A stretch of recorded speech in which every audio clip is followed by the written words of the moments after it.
በማያገባቸው ዘው ብለው ጣልቃ የገቡ ጥቂቶች ሂጃባችንን ማንነታችንን እንኳን ለመቀበል ያልደፈሩ ሆኖ ሳለ በፍጹም የሙስሊሙ ሐዘናቸው ሊሆን አይችልም።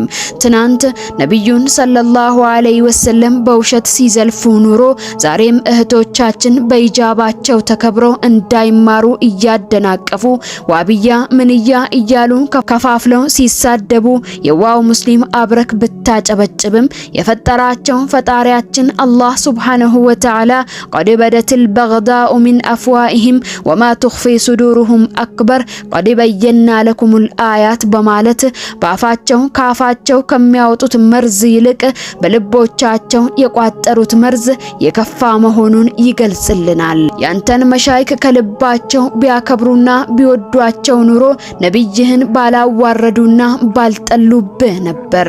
ትናንት የሙስሊሞች መጠለያ በነበረች የነጃሺ ሀገር የሐዘንን ድምጽ አንሰማም በማለት እህት ወንድሞችህን የቀኝ ግዢ ለመግዛት ባልጣሩ ነበር።